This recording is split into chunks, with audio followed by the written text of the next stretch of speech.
Now, really, this is going to sound silly, but this is really, really important, cutting-edge genetics. One of the areas I'm really lucky I'm blessed to work in 3 distinct areas of biology: immunology, genetics, and reproduction. And on the genetics side, I get to go to conferences and hear about advances in genetics in all species. And I was just at one a couple of weeks ago down at the Cold Spring Harbor Lab in Long Island, and I learned a bit about what's being known about the genome of Neanderthals, the genetic makeup of Neanderthals.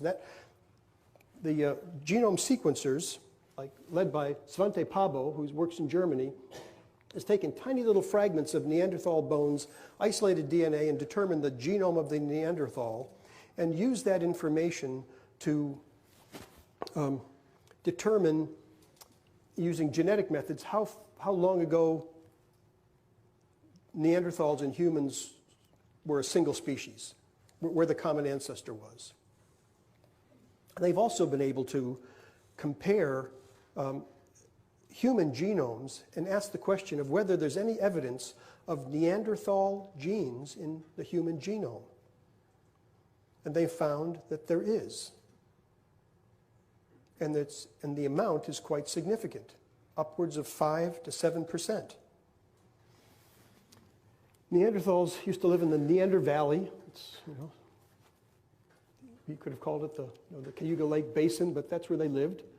And out of Africa came the modern humans, and the word the geneticist uses, admixed. They admixed with the Neanderthals. And they all used to live in caves in those days like this.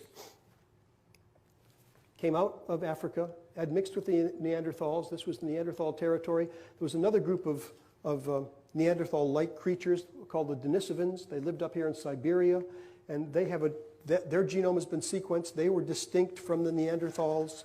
And so you can find in people of European and Asian ancestry evidence of about 7%, 5 to 10% of your genome is common with that of Neanderthals.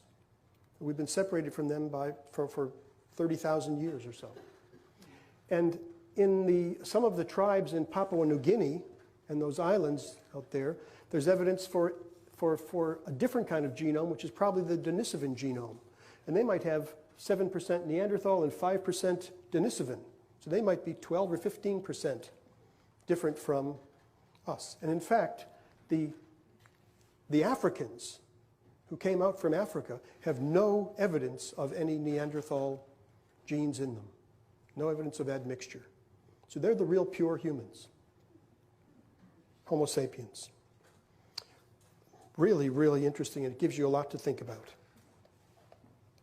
Right.